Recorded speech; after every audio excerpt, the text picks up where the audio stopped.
요한복음 1장 1절을 읽으면서 오늘 말씀을 시작합니다. 요한복음 1장 1절 함께 읽습니다. 태초에 말씀이 계시니라. 이 말씀이 하나님과 함께 계셨으니 이 말씀은 곧 하나님이시니라. 아멘. 예, 오늘부터 2부 예배 때 우리 최세현 집사님께서 같이 읽어주시는데 목소리가 너무 좋으세요. 말씀이 이렇게 시작합니다. 태초에 말씀이 계시니라. 이 말씀은 곧 하나님이시니라. 여러분, 말씀을 꼭 사람처럼 의인화해서 이야기하는데 이 말씀이 누굴까요? 잘 알고 계시네요. 이 말씀 바로 예수님을 말하는 거죠. 이 말씀 바로 예수님이 하나님과 함께 하셨는데 이 말씀 예수님은 곧 하나님이시다라고 선포합니다. 이어지는 본문 요한복음 1장 14절입니다. 오늘 본문인데요. 함께 읽겠습니다. 말씀이 육신이 되어 우리 가운데 거하심에 우리가 그의 영광을 보니 아버지의 독생자의 영광이요 은혜와 진리가 충만하더라. 아멘. 말씀이 육신이 되어 우리 가운데 거하심에라고 합니다. 세 번역으로 보면 말씀이 육신이 되셔서 우리 가운데 살아가셨다. 말씀이 육신으로 내려오셔서 우리와 함께 해주셨다라고 말씀합니다. 여러분, 하나님의 아들 예수님이 우리를 사랑해서 이 땅에 인간의 몸을 입고 오셔서 우리 같은 육신이 되었다고 합니다. 그런데 많은 신화들을 보면 다른 신들은 절대로 육신으로 존재하지 않습니다. 오히려 인간의 육신이 얼마나 형편없는지를 거듭 사람에게 확인시켜줘요. 사람이 얼마나 하찮은 존재인지를 일깨워 줍니다. 하지만 우리 하나님은 그 형편없는 우리의 육신을 입으셨습니다. 이것이 기독교 복음의 시작입니다. 천하의 사람의 형편을 빛나는 존재로 바꾸어주고 죽을 수밖에 없는 사람의 처지를 바꾸어주는 신들의 이야기는 참 많습니다. 하지만 그 신이 죽을 인생 되었다는 이야기는 전 들어보지 못했습니다. 더 깊은 사랑은 그 대상을 내 맘에 맞게 바꿔놓는 것이 아니라 내가 그 대상과 같이 되는 거 아닐까요? 여러분, 애니메이션 영화 중에 슈렉이라고 아시죠? 아마 많은 분들이 아실 겁니다. 죄송해요, 제가 이미지는 오늘 못 갖고 왔는데요. 슈렉이라고 초록색 괴물인데 이 괴물이 오우거란 종이라고 합니다. 오우거, 초록색 괴물인데 이 초록색 괴물 슈렉이 예쁜 피오나 공주를 만나서 함께 모험을 떠나는 내용이 슈렉의 1편입니다. 근데 그 슈렉의 1편이 마지막 엔딩이 많은 사람들에게 깊은 울림을 주었는데요. 최고의 엔딩 중에 하나로 꼽히는데요. 마지막 엔딩이 어떻게 될까요? 보통 우리가 클리셰라고 하면 아름다운 동화의 마지막이 어떻게 되죠? 자, 괴물이 마지막에 용을 무찌르고 왕자로 변해야 되는데 왕자로 변하지 않는 거예요. 슈렉이 멋진 왕자로 변해서 피오나 공주와 행복하게 살아야 끝이 잘 날 텐데 그렇게 안 되는 겁니다. 그러자 어떻게 해요? 피오나 공주가 슈렉과 같은 괴물이 돼요. 피오나 공주가 슈렉을 더 많이 사랑한 거죠. 슈렉을 향한 피오나의 사랑이 슈렉을 바꿔놓은 게 아니라 피오나가 슈렉처럼 되어버린 것입니다. 그것이 더 진정한 사랑이 아닐까요? 하나님이 우리를 너무 사랑하신 나머지 당신이 우리같이 육신을 입으신 겁니다. 요한복음은 그걸 증거합니다. 그것은 희생이라기보다는 그냥 사랑이라고 말해야 할 것 같아요. 우리를 향한 하나님의 사랑을 희생이라 표현하는 것은 하나님의 사랑의 무게를 감하는 것일 수도 있습니다. 왜냐하면 희생보다 사랑이 더 큰 의미이기 때문에 그렇죠. 여러분, 하나님 사랑과 가장 닮은 게 뭐라고 하죠? 부모의 자식 사랑이라고 하죠. 그 무조건적인 사랑, 흔히 희생이라고 말을 하는데요. 그런데 여러분, 만약에 저희 집 아이들이 아버지가 우리 위해 희생했다, 아빠가 우리를 위해서 희생했다라고 말한다면 저는 섭섭할 겁니다. 저는 자녀들을 위해서 희생하는 게 아니라 그저 사랑하기 때문입니다. 사랑하기 때문에 자녀들에게 이것도 사주고 저것도 해주는 거죠. 저의 사랑을 희생 정도로 말하는 건 저는 섭섭한 겁니다. 왜냐하면 사랑하지 않아도 희생할 수 있거든요. 그러므로 희생보다 사랑이 더 무게가 나간다고 생각합니다. 저는 지금도 잊혀지지 않은 한 장면이 생각이 납니다. 마을버스 정거장에서 버스를 기다리는데 한 할머니하고 태권도 도복을 입은 손주하고 거기서 기다리는데 손주가 할머니에게 주먹을 내지르는 거예요. 자, 할머니가 여러분 쌀보리 게임 아시죠? 이것처럼 이렇게 손목을 붙이고 이렇게 손으로 이렇게 손바닥을 펴니까 이 도복 입은 손자가 거기로 주먹을 탁탁 치는 겁니다. 할머니 손바닥을. 근데 아이인데도 얼마나 태권도 제대로 배웠는지 할머니가 맞을 때마다 아야 아야 하는 거예요. 그러니까 저도 옆에서 마음이 썩 안 좋은 겁니다. 근데 그렇게 막 치면서 어때? 나 잘하지? 잘하지? 하면서 계속 치는 거예요, 손주가. 그러다가 손주가 그러는 거예요. 갑자기 기합을 모으더니 자, 이제 마무리 들어갈 거야 그러는 거예요. 그래서 제가 순간적으로 야, 마무리하지 마 하려고 했다가 할머니 행동에 제가 말을 못했어요. 이제 마무리 들어갈 거야 하는데 손주가 하는데 할머니가 아무 말도 없이 또 손바닥을 모으시는 겁니다. 그래서 제가 차마 마무리하지 마라고 외치지 못했어요.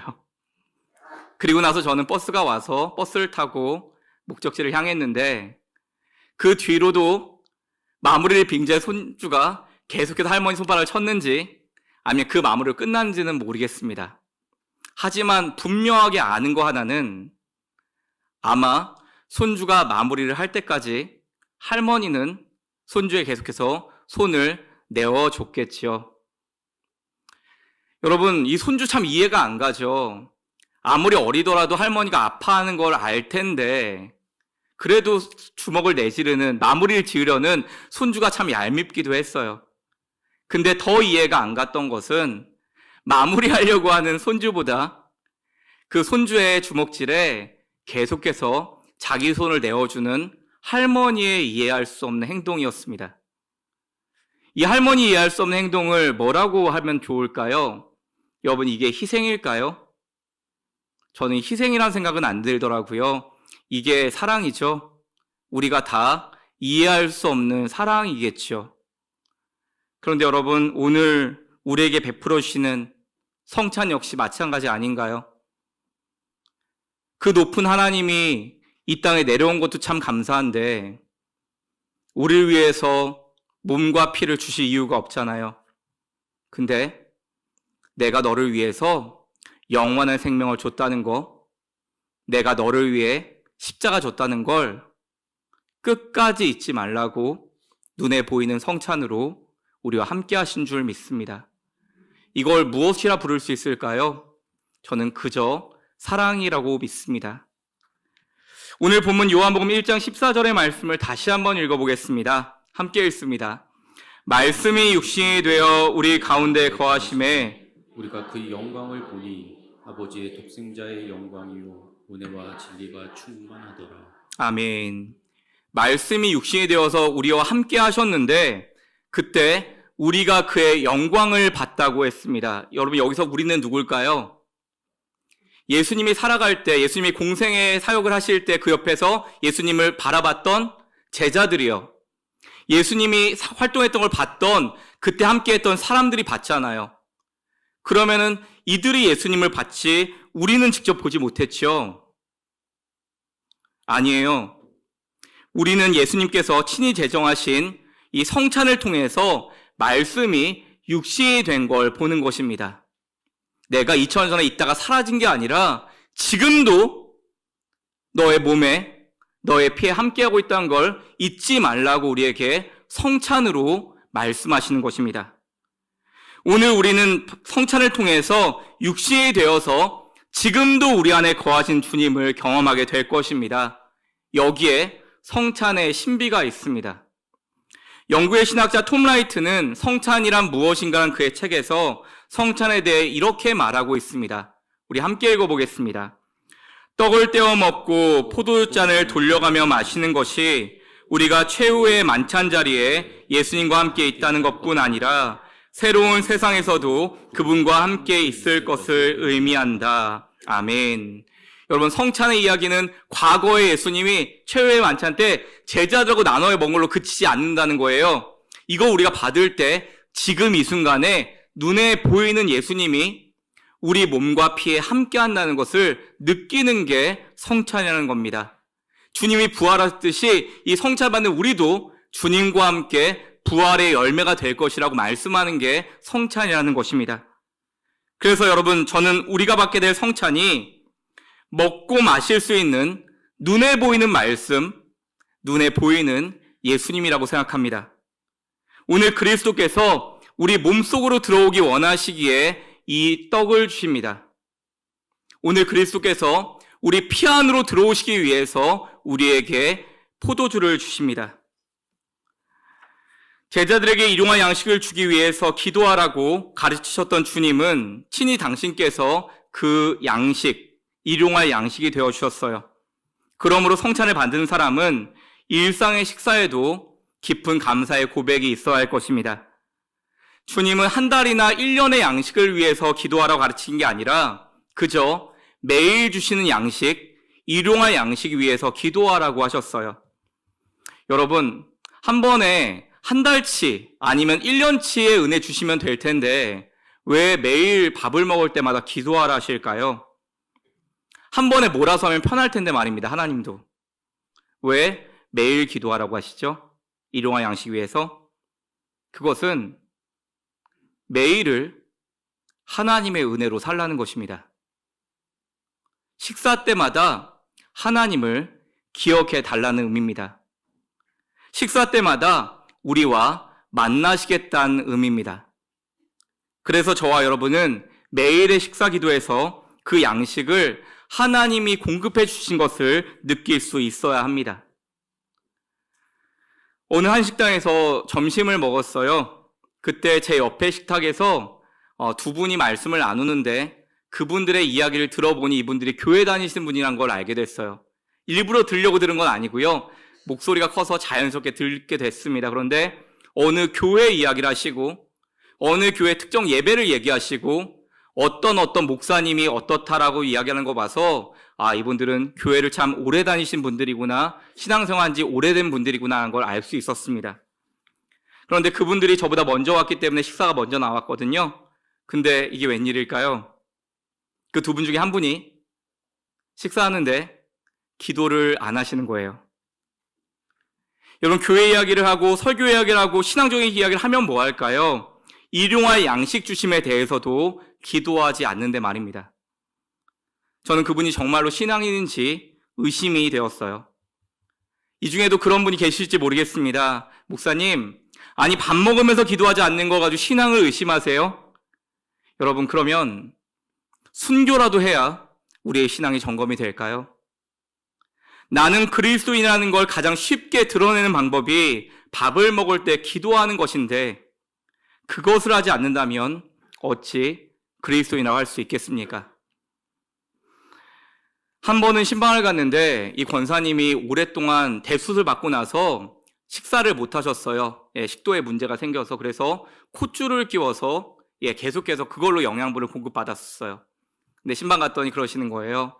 목사님, 제가 어제 눈물밥을 먹었어요. 그러시는 거예요. 눈물죽을 먹었어요.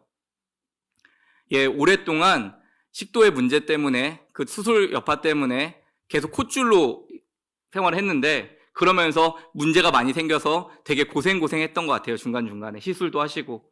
그러다가 어제 처음으로 음식을 먹을 수 있을 정도로 건강이 회복되어서 죽을 한 입 떠먹는데 펑펑 울었다는 거예요. 그때 처음 깨달았대요. 하나님이 나에게 건강 주지 않으면 내가 죽 한 입도 못 먹는구나. 죽을 먹을 수 있게 건강 회복해 주신 게 감사하다. 먹을 수 있는 은혜 주신 게 감사하다.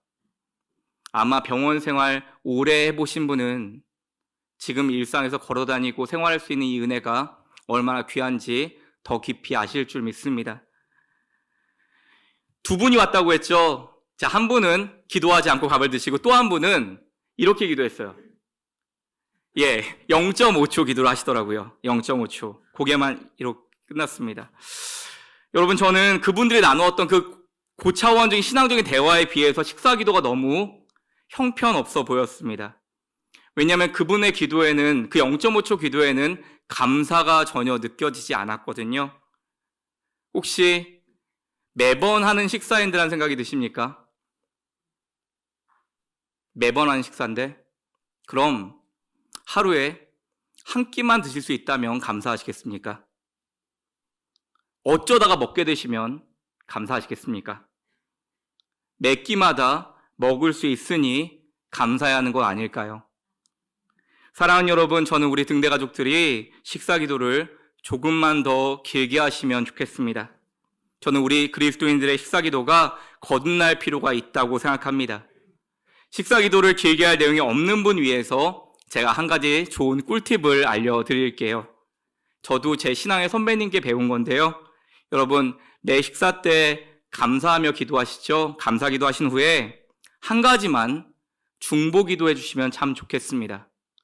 지금 이 순간에 우리의 기도가 필요한 우리 가족을 위해서, 지금 이 순간에 기도가 필요한 아픈 환우를 위해서, 우리 기도가 필요한 어려운 이웃을 위해서 기도해 주신다면 하루에 3번 이상 중보 기도 하실 수 있으실 겁니다. 말씀을 맺으려고 합니다. 오늘 성찬 후에 찬송가 311장 내 너를 위하여라고 하는 찬송을 부를 거예요. 찬송가 311장인데요. 아마 모르시는 분도 많으실 것 같아요. 우리 이 찬송 한번 같이 불러볼까요? 내 너를 위하여 몸버려 피 흘려 내 죄를 속하여 살 길을 주었다. 후렴이 이렇습니다. 널 위해 몸을 주건만 너 무엇 주느냐. 그런데 제가 아는 한 목사님은 자기는 찬송가 중에서 이 찬송가가 제일 싫다고 했습니다. 이유는 정말 하나님께서 내가 너를 위해서 몸도 주고 피도 줘서 너 살 길 열어줬는데 넌 대체 나한테 뭐 줄래? 하나님이 칭얼대시는 것처럼 징징거리시는 것처럼 느껴져서 이 찬송이 제일 싫다라고 했습니다. 근데 여러분, 저는 그 목사님이 영적인 감각을 떠나서 문학적인 감각이 좀 아쉽다고 생각합니다. 그리고 부모의 마음을 너무 모른다는 생각이 들어요. 우선 문학적으로 볼 때 이 가사는 나는 무엇을 주었으니 넌 무엇을 주겠냐는 의미가 아니죠. 시적 이해를 가지고 보면 이 가사는 그냥 준 것만 기억해라, 나의 진심을 잊지 말아라 하는 겁니다. 그래도 이해가 안 된다면 여러분, 여러분의 자녀와 여러분의 부모님을 한번 생각해 보시기 바랍니다. 우리가 자녀에게 내가 너한테 이런 거 줬는데 넌 나를 위해서 뭐 해줄래? 여러분, 이 말은 자식에게 무엇을 얻어내고 받아내려는 말이 아니죠. 내가 준 것을 기억해 달라는 겁니다. 부모의 마음을, 부모의 진심을 있는 그대로 받아달라는 말이죠. 마찬가지로 부모의 은혜를 어떻게 갚겠냐는 말은 갚으란 뜻이 아니라 기억하라는 뜻인 것입니다. 그 사랑을, 그 진심을 기억해라. 그러므로 오늘 311장 내 너를 위하라는 찬송은 빚진 마음으로 부를 게 아니라 은혜 받은 마음으로 불러야 할 것입니다. 육신의 말씀에 대한 감사의 마음으로 불러야 하는 것입니다. 그 마음을 담아서 오늘 이 찬송을 부르고 우리 오늘 성찬의 자리로 나아가겠습니다.